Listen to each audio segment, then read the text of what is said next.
Hey folks, welcome to week 13.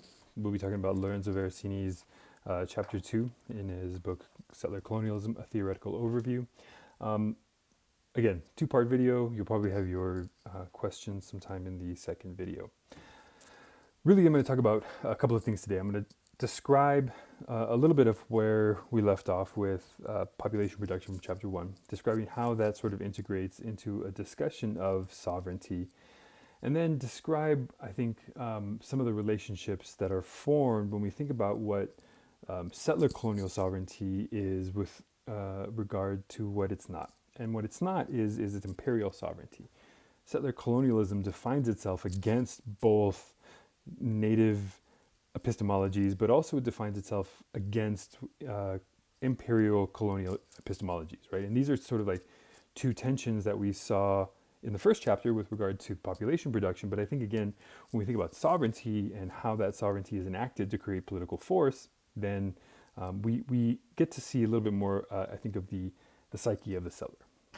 So with regard to chapter 1, I kind of wanted to just end the discussion from 2 weeks ago's video, where I was talking a little bit about population production and how this population production mode begets the sets of relationships that essentially allow for this sort of settler sovereignty economy to unfold. In many ways, we see that transfer, especially for native folks, is either about elevating into this sort of settler class through assimilation, through intermarriage, or what is essentially rape, or through some sort of like negotiation that happens where that group gets integrated into the settler sovereignty, but with exchange for their sort of like cultural and own political sovereignty, right? This is what we saw in Hickson's book with many of the nations who collaborated with the settlers, only to find themselves eventually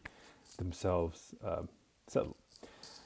One thing then, when I think about this relationship, is how it creates a mechanism for settlers to claim stolen land that has been sort of like usurped as a result of this sort of native transfer out, whether it's through like transferring into a citizen class, or whether it's just complete rejection through things like we saw in the Trail of Tears and other genocides against native peoples.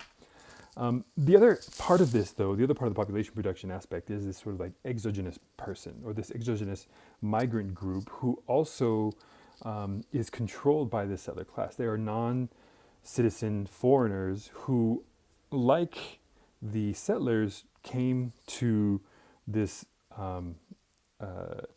newly discovered Northern American territory, but then I guess I should say newly discovered by the European settlers.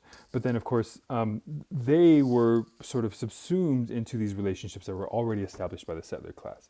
So one of the obvious examples is the slave trade of African natives who were basically human trafficked across the ocean to serve as slave labor, right? That's one group of exogenous folks who have been sort of like subsumed and rejected immediately upon arrival and placed into the settler economy. But of course, we see this happening today too with migrant labor. We see this happening with taking our factories or whatever and sending them overseas by using second-class citizens that have been sort of like deemed second-class citizens under this settler political order. The economic wheels that the settler colonial machine needs to keep on churning are being fueled essentially by this production economy that we see from the first chapter. A couple other things about settler sovereignty that I think are important. One I'll talk about right now, and then the next in the next video. But for me, this idea of settler sovereignty is different from imperial sovereignty, mostly because it relies on this very individualistic notion of autonomy.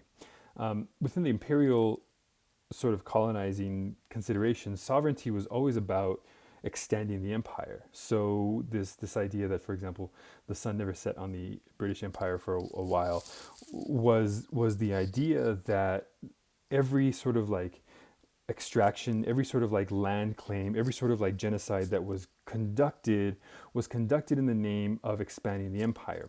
The colonizer could hide or shield themselves behind the legalities or the sovereignties of the empire or the nation, which in many ways fueled that like European colonization of many parts of the world. But I think what makes settler colonialism different is that settler sovereignty is always individualistic. It's always about the individual being able to carve out their own sort of autonomy by um, committing genocides against native peoples, by participating in this sort of like land grab against or of native peoples' lands or stewarded by native peoples. And then, of course, using slave labor to essentially create these microeconomies of plantations that themselves prop up really only the settler in their own rights, right? What we have, I guess, as an extension of this in the United States is something that I call in my other book the settler contract, or this relationship between the individual settler who is able to create their own sort of microeconomy, really just enriching themselves through the support of the state. So the state doesn't necessarily gain from the settlers' individual acts of exploitation in terms of the economy or financially, but what they do gain is a sort of loyalty of the settler to maintain that power of the governance over the settler groups, right? I think that you can see that this is why we have states in the United States. We're a republic of states, which essentially is a group of settler colonies who themselves have exerted their own sort of political force with the relationship with the federal centralized government, which allows them to continue these sort of micro extractions under the auspice of a nationhood, right? In many ways, what Veracini gets to is that we have essentially created that sort of nation of settlers in order to have a way to interact internationally, which we saw in the end of Hickson's book, but also maintain this relationship, the settler contract, as I described. So in part 2 of the video, I will be describing a little bit more of the nuances of what settler sovereignty might look like, and then, of course, give you your question for the week.